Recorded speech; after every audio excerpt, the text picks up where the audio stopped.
বাংলাদেশ নিজাম ইসলাম পার্টির জন্য এবং ইসলামপন্থী বাংলাদেশের জনগণের জন্য একটি ঈদের দিন, সুখের দিন, যে আমরা আমাদের ন্যায্যতা ন্যায় অধিকার ফিরে পেয়েছি। বাংলাদেশ নিজাম ইসলামী পার্টির পক্ষে 17/3/2025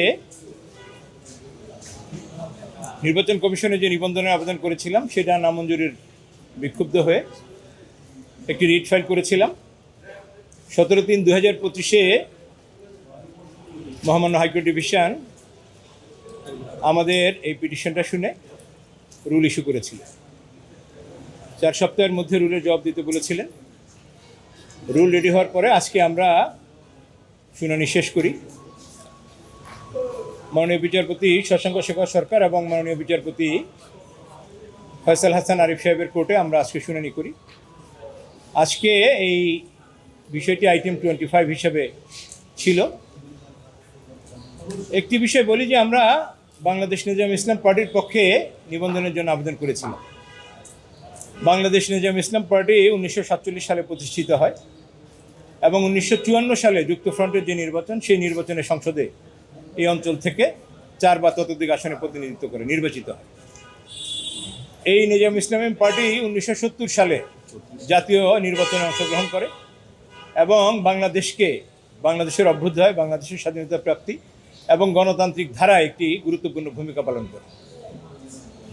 বাংলাদেশ নিজাম ইসলাম পার্টি এর ধারাবাহিকতায় 1986 সালের 7 মে অনুষ্ঠিত নির্বাচনে অংশগ্রহণ করে এবং সেখানে আমাদের একজন ক্যান্ডিডেট চট্টগ্রাম 16 বাঁশখালী আসন থেকে উল্লেখযোগ্য সংখ্যক ভোট পায়। এত সত্ত্বেও আমরা এই রাজনৈতিক দল নিবন্ধনের জন্য এই আইনের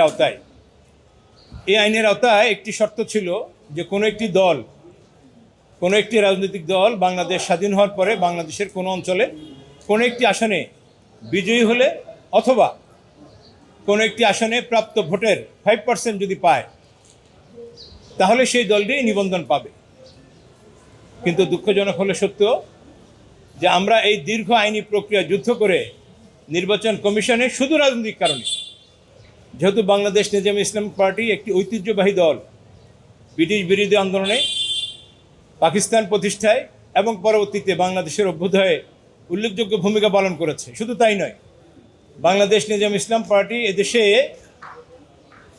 একটি কল্যাণ রাষ্ট্র প্রতিষ্ঠার জন্য যে ভূমিকা পালন করেছে, জনসাধারণের মধ্যে যে গ্রহণযোগ্যতা পেয়েছে এবং গত 16 বছরে ফ্যাসিস্ট সরকারের বিরুদ্ধে উল্লেখযোগ্য ভূমিকার কারণে সকল ক্রাইটেরিয়া ফুলফিল করা সত্ত্বেও বাংলাদেশ নিজাম ইসলাম পার্টি নিবন্ধন পায়নি। আমরা নির্বাচন কমিশনে সকল উপযুক্ততা থাকা সত্ত্বেও নিবন্ধন না পাওয়ার কারণে আমরা মহামান্য সুপ্রিম কোর্টের দ্বারস্থ হই।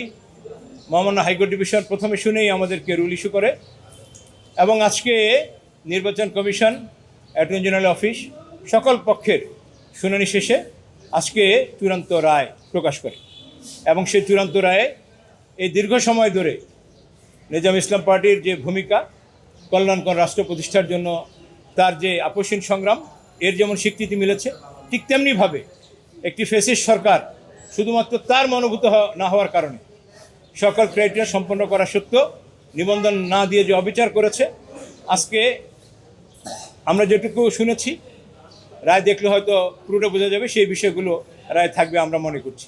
একইভাবে আগামী 30 দিনের মধ্যে, আজকে থেকে 30 দিনের মধ্যে, 30 কার্য দিবস নয়, 30 দিনের মধ্যে চিফ ইলেকশন কমিশনকে নির্দেশ দিয়েছে, যেহেতু রাজনৈতিক দল নিবন্ধন বিধিমালার সকল শর্ত বাংলাদেশ নিজাম ইসলাম পার্টি পূরণ করেছে, আগামী 30 দিনের মধ্যে তাদেরকে নিবন্ধন এবং বই প্রতীক সরবরাহ করার জন্য নির্দেশনা দেওয়া হয়েছে।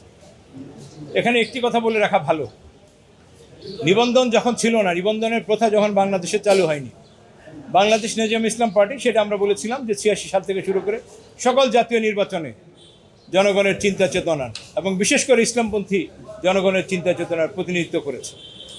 কিন্তু যেহেতু গত সরকারের অবৈধ কর্মকাণ্ডের সহযোগী এই বাংলাদেশ নিজাম ইসলাম পার্টি হতে পারেনি, এই জন্য সকল ক্রাইটেরিয়া ফুলফিল করা সত্ত্বেও তারা নিবন্ধন পায়নি। আজকে বাংলাদেশ নিজাম ইসলাম পার্টির জন্য এবং ইসলামপন্থী বাংলাদেশের জনগণের জন্য একটি ঈদের দিন, সুখের দিন, যে আমরা আমাদের ন্যায্যতা ন্যায় অধিকার ফিরে পেয়েছি। আমরা মনে করি মহামান্য হাইকোর্ট ডিভিশন বাংলাদেশ নিজাম ইসলাম পার্টির প্রতি এবং এর অনুসারী বাংলাদেশে ইসলামপন্থী সকল মানুষের প্রতি ন্যায় এবং ইনসাফ করেছে। আমরা আশা করছি কোনো প্রকার তালবাহানা না করে ইলেকশন কমিশন বাংলাদেশ সুপ্রিম কোর্টের হাইকোর্ট ডিভিশনের আজকের প্রদেয় জাজমেন্টের আলোকে 30 দিনের মধ্যেই তাদের নিবন্ধন, বাংলাদেশ নিজাম ইসলাম পার্টির নিবন্ধন এবং বই প্রতীক সরবরাহ করে এনশিওর করে নিজাম ইসলাম পার্টির প্রতি যেটুকু অবিচার করা হয়েছিল, জুলুম করা হয়েছিল, বাংলাদেশ সুপ্রিম কোর্ট আজকে যা রায়ের মাধ্যমে যেটার অবসান ঘটিয়েছে, এর আর কোনো ব্যত্যয় না ঘটিয়ে এই কাজটি সুচারুরূপে আদেশ যথাযথভাবে পালন করবে, এটা আমরা প্রত্যাশা করছি।